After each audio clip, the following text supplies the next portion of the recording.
Dikenal sebagai salah satu negara dengan sistem pendidikan paling kompetitif, Korea Selatan menjadi tujuan banyak orang untuk melanjutkan studi. Selain terpukau dengan drama tentang kehidupan sekolah, kamu yang ambis pasti pernah kepikiran buat menimba ilmu di Korea Selatan kan? Pada kenyataannya, sekolah di Korea Selatan gak segampang yang kamu kira.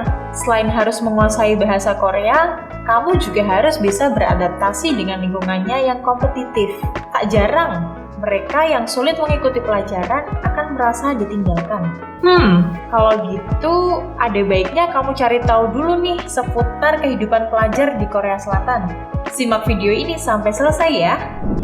Annyeong, saat ini kamu berada di segmen Budaya Korea yang akan membahas berbagai budaya unik yang berasal dari Korea Selatan.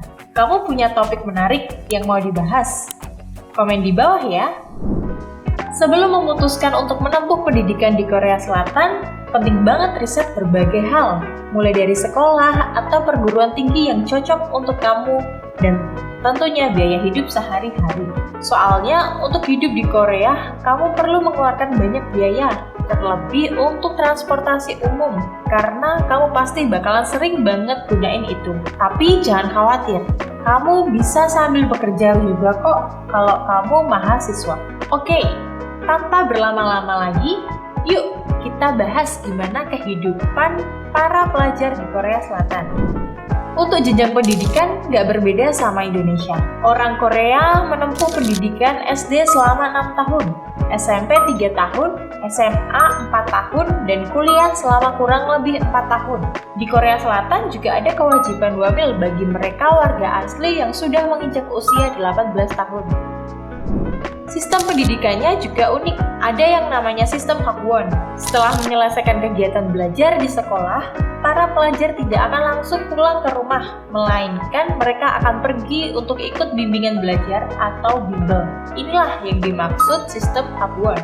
Untuk siswa menengah, biasanya difokuskan dalam bidang akademik, sedangkan untuk siswa sekolah dasar bisa memilih antara bidang akademik, seni, atau olahraga. Adapun materi yang mereka pelajari saat Hagwon lebih ditekan pada pelajaran fisika, ilmu pengetahuan sosial, matematika, bahasa Inggris, dan juga bahasa Korea. Biasanya kelas Hagwon untuk siswa SMP dan SMA dimulai pukul 5 sore dan diberikan kesempatan untuk makan malam di jam 6 sore. Setelah itu, para siswa akan melanjutkan kegiatan belajarnya hingga pukul 8 atau bahkan 10 malam. Secara hukum, tidak ada sekolah yang diperbolehkan mengadakan kelas di atas jam 10 malam. Tapi ada aja sekolah yang ngeyel dan nggak memperdulikan aturan tersebut. Padahal hal itu nggak baik buat para siswa. Pemerintah dengan Kementerian Pendidikannya juga turut berperan aktif dalam pembentukan kurikulum nasional, yang mana kurikulum ini akan direvisi setiap 5-10 tahun sekali.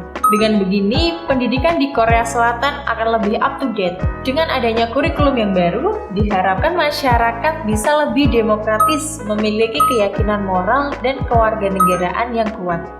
Terdapat 9 mata pelajaran penting dalam kurikulum utama, yaitu pendidikan moral, bahasa Korea, studi sosial, matematika, sains, pendidikan jasmani, musik, seni rupa, dan seni praktis. Di tingkat menengah juga ditambahkan kurikulum teknologi loh. Yang gak kalah menarik yaitu adanya materi pelajaran pendidikan teknis untuk anak laki-laki dan ekonomi rumah tangga untuk anak perempuan di kelas 8 dan 9. Sistem pendidikan di Korea emang gak kaleng-kaleng. Untuk masuk ke SMA, para siswa tidak perlu mengikuti ujian. Namun, untuk melanjutkan ke perguruan tinggi, mereka perlu ikut yang namanya Suneng atau CSAT, College Scholastic Aptitude Test. Sebelum Suneng berlangsung, beberapa bulan bahkan tahun sebelumnya, orang tua akan mendaftarkan anak-anak mereka di Hagwon. Padat banget ya jadwal anak SMA di Korea. Mereka harus sekolah dari jam 8 pagi sampai setengah 5 sore. Terus masih harus ikut bimbel sampai malam. Uniknya, Suneng menjadi momen yang sangat spesial. Di hari tes tiba, jalur penerbangan akan dialihkan menjauh dari tempat pengujian agar peserta tes tidak kehilangan fokus. Bahkan, Transportasi sampai diadakan khusus untuk menjemput para siswa ke sekolah. Saat menjelang masa-masa Suneng dan ketika tes berlangsung, masyarakat akan berusaha untuk tidak mengganggu waktu belajar para siswa. Wah, jadi spesial banget ya Suneng ini. Tes ini dilaksanakan selama 8 jam, dari jam 8 pagi hingga 5 sore, serentak di hari Selasa kedua pada bulan November. Di Korea, para pelajar sudah terlatih untuk memiliki jiwa yang kompetitif. Tugas yang diberikan sekolah pun lebih dominan tugas individu dibanding berkelompok. Namun, gak sedikit juga mereka yang merasa tertekan dengan sistem belajar di Korea. Terlebih, orang tua seringkali membebankan harapan mereka kepada anak-anaknya.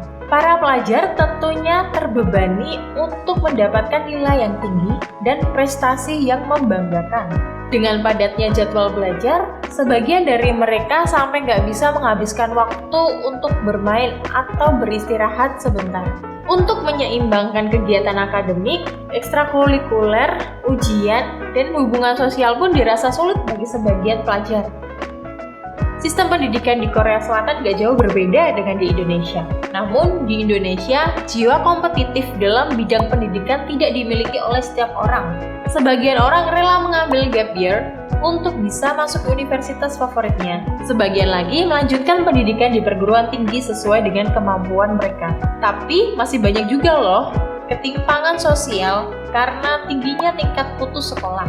Untungnya, pemerintah terus mengupayakan yang terbaik untuk memperbaiki hal ini. Karena bidang pendidikan begitu penting, mengingat dari sinilah terbentuk SDM yang unggul bagi negara.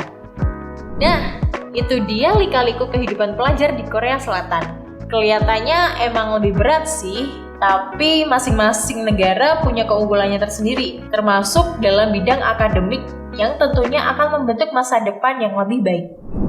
Semoga video kali ini bisa menambah insight kalian seputar Korea Selatan ya. Sampai jumpa di video lainnya. Annyeong!